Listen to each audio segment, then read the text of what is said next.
كل جزء مركبسي ستورمي يكون عند تحلا اتي بوشطة دحر ماي ملي أويكا أوشطة زلك أدادي كتحلا الجمر كم زي بحلا لو مالتي جينا تزمت أكا مع عبل تايتو قبرو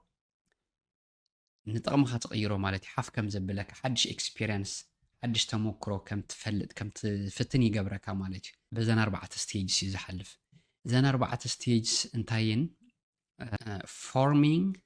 storming norming and performing in the ባህላ ማለት እዩ ሕጂ ቀሲለ ብትግርኛ ክገልጸልኩም እየ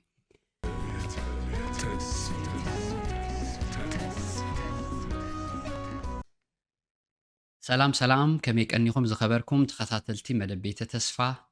እዚ መደብ ቤተ ተስፋ እዩ ወይ ከዓ ሃውስ ኦፍ ሆፕ ንተስፋ ምቑራፅ ተስፋ ነቑርፆ ብዝብል ሓሳብ ንመንእሰያት ኣብ ግዜ ጭንቀት ኣብ ዲፕሬሽን ኣብ ቅዛነት ኣብ ወጥሪ ናይ ኣእምሮ ኣብ ኣዲክሽን ወልፍታት ኣብ suicidal ideation ነብስኻ ጥፍእ ኣብ ዝብል ሓሳብ ኣብ ዝኣትውሉ ግዜ ብኸመይ ንሕግዞም ብኸመይ ካብኡ ይወፁ ብኸመይ ፀግዒ ንኾኖም ጎኒ ንኾኖም ብዝብል ሓሳባት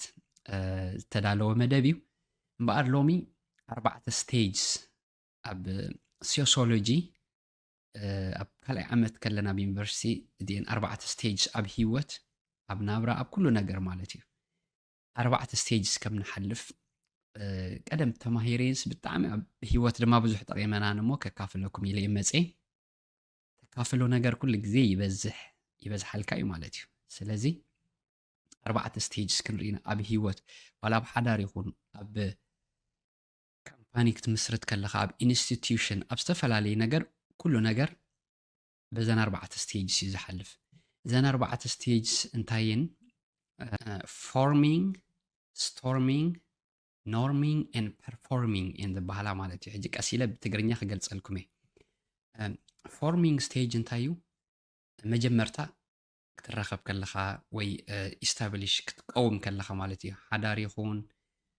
ኢንስቲትዩሽን ይኹን ካምፓኒ ይኹን ኣብቲ መጀመርታ ትራኸበሉ ፎርም ይኹን ካለኻ ሓሳባትካ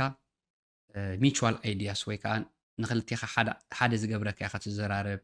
ብዛዕባ መኽሰባትካ ክንድምንታይ ከም ትዓቢ ክንድምንታይ ሰራሕተኛታት ክህልውካ እዮም ክንድምንታይ መኽሰብ ክትረክብ ኢኻ በቃ ሃኒሙን ግዜ እዩ ማለት እዩ መጀመርታ ፎርም ትኸውን ማለት እዩ እጂ ኩሉ ግዜ ኣብቲ መጀመርታኻ ፅቡቅ እዩ ማለት እዩ ፎርም ስለ ትገብር ዘለኻ ማለት እዩ ኮመን አይዲያስ ትዕልል ማለት እዩ ሕጂ ፎርሚንግ ስቴጅ ሰገርካ ናበይ ትመፅእ ናብ ስቶርሚንግ ስቴጅ ካ ልክዕ ከምቲ ሽሙ ስቶርም ይሃርመካ ማለት እዩ ፈተና ይመፅእ ስቶርም ማለት ህቦብላ ማለት እዩ ሕጂ ህቦብላ መፂኡ ምስ ሃረመካ ኣብዚ ስቴጅ እዚ ብዙሕ ካምፓኒ ወይ ኢንስቲትዩሽን ከም ዝደበልናዮ ወይ ሓዳር ኣብዚ ይድፈርስ ማለት እዩ ነቲ ፈተና ነቲ ስቶርም ድሕሪ ክትፃወሮ ዘይከኣልካ ክትመሓድሮ ተዘይክኢልካ ፋሕ የብለካ ማለት እዩ ኮንፍሊክት ኦፍ አይዲያስ ይመፅእ ኣብዚ ማለት እዩ ናይ ሓሳብ ርሕቀት ናይ ሓሳብ ፍልሊ ይመፅእ ማለት እዩ ሕጂ ኣብዚ ስቴጅ እዚ እንታይ የድልየና ኮንፍሊክት ሪዞሉሽን ኣፈታት ሓግርጭታት የድልየና ማለት እዩ ዋላ ምስ ርእስና ዋላ ምስ መፃምድትና ዋላ ምስ ሼር ሆልደርስ ናትና ማለት እዩ ምስቶም ሽርካ ኮይኖም ምሳና ዝሰርሑ ዘለዎ ማለት እዩ ኩሉ ግዜ መርከብሲ ስቶርም ይኮነ እንደ ጥሕላ እቲ ብውሽጣ ድሕር ማይ መሊኣ ወይ ከዓ እቲ ኣብ ውሽጣ ዘሎ ቀዳዲ ከጥሕላ ዝጅምር ከምኡ ዝበሃላ ባህላ ኣሎ ማለት እዩ ሕጂ ነቲ ዝመፀካ ማዕበል እንታይ ትገብሮ ንጥቕምካ ትቕይሮ ማለት እዩ ሓፍ ከም ዘብለካ ሓድሽ ኤክስፒሪየንስ ሓድሽ ተሞክሮ ከም ትፈልጥ ከም ትፍትን ይገብረካ ማለት እዩ ስቶርሚንግ ስቴጅ ድሕር ኣብዚኣ ኮንፍሊክት ሪዞሉሽን ከም ዝደበልናዮ ድሕር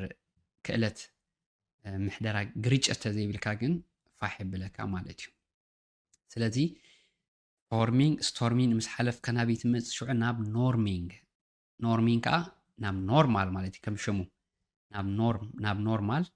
ስቴጅ ትመፅእ ማለት ትዋሓሓጥ ክትፋለጥ ዝያዳ ስለ ትጅምር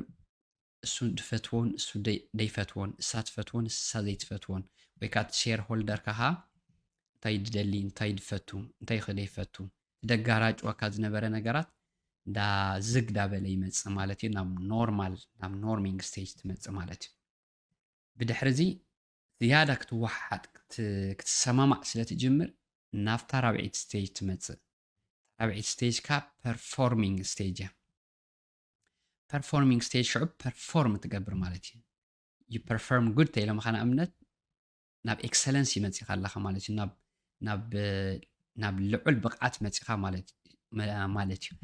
حجب نزن ثلاثة stages مش حلف كأخا ناب performing stage تمتي مالتي لذي بزوح قزي انتينا ندلي كforming نتيرنا ناب performing ندلي مالتي نابنت أو حدار دحر إناسي